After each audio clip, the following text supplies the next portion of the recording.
Hello everyone. Today we are going to look at two groups within Islam which are often confused with each other, but they are two different distinct groups, namely the Alevites and the Alawites.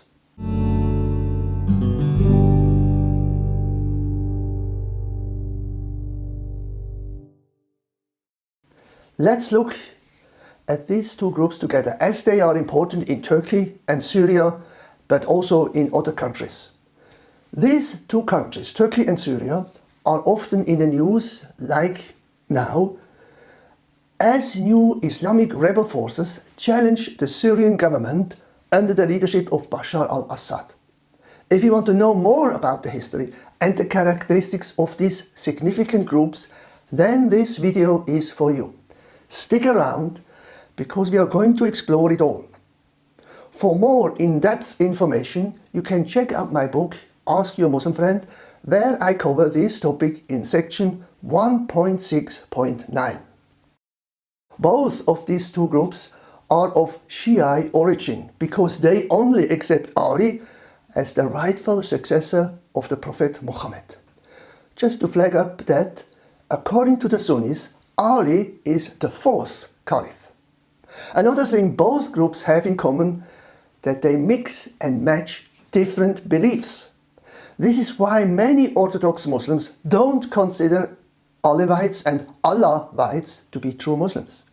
Syncretism helps different religious ideas, cultures and ways of seeing the world to live side by side and come together. What are the syncretic elements that we can see in these two groups? I'd like to run through some of these syncretic elements now. Alevites say they are Muslims, but they have actually adopted some shamanistic practices from Turkish culture as well as ideas from Christianity. Further, Alevism has a lot in common with Western humanism, especially when it comes to prayer, which is mostly about self-reflection. Alevism is more of a way of life than a religion. Most people who follow it are secular and democratic. Alawite beliefs also include elements of Gnosticism, Neoplatonism, Islam, Christianity and other traditions. The Alevites are found in the Near East and the Balkans. They are particularly prominent among Turks and Kurds in Turkey. It is estimated that 20 to 30% of the population has an Alawite background. The most important figure in Alevism is Haji Bektaş Veli, who lived from 1248 to 1337 AD. During the Ottoman Kingdom, from about 1301 to 1921 AD, there were repeated clashes between the Sunnis and the Alevites. They were usually on the losing side. Many Alevites were therefore happy to welcome the secular Republic of Atatürk and later also socialistic ideas.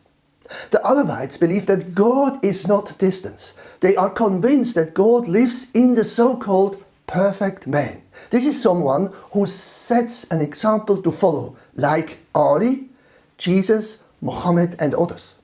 Eternal laws or religious books are less important, because the perfect man can recognize good and evil on his own.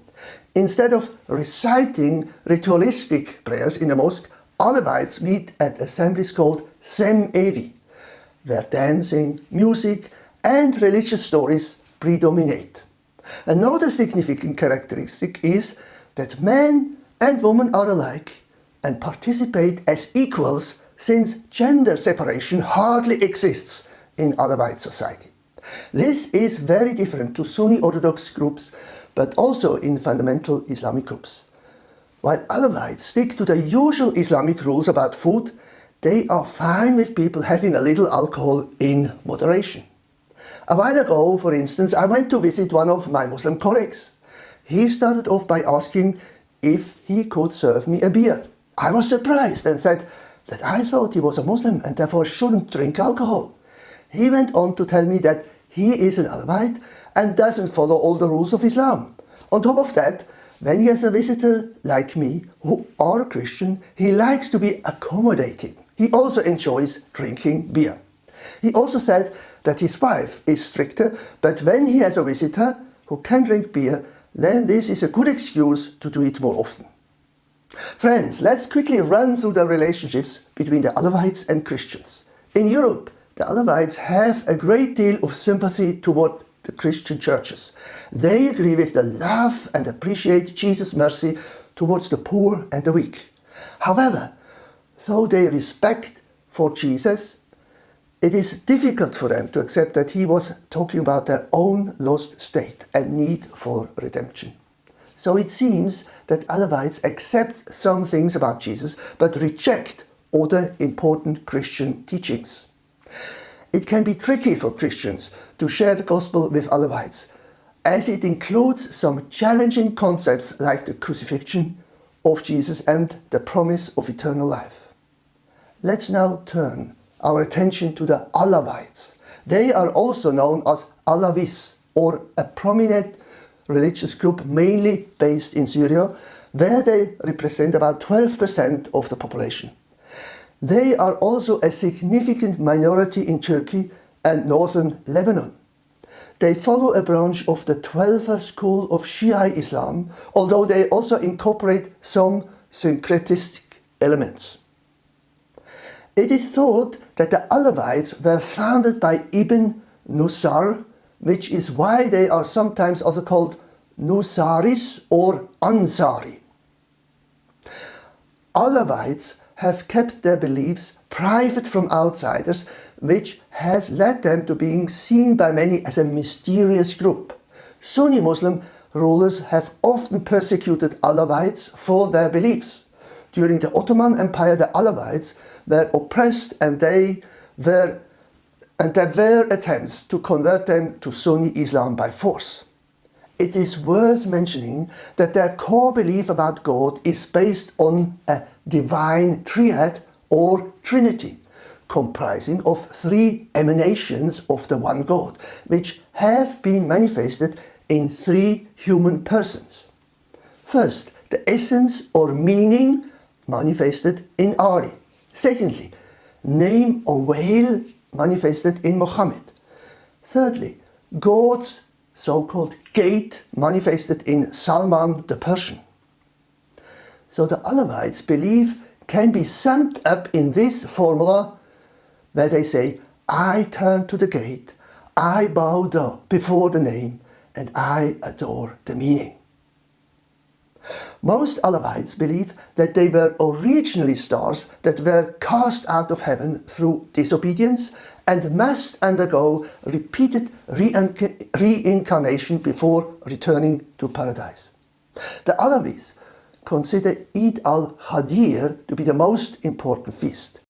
Eid al-Ghadir is the commemoration of Prophet Muhammad's final sermon at Ghadir Khum, which took place on the 18th of Dhu al-Hijjah, 10 AH.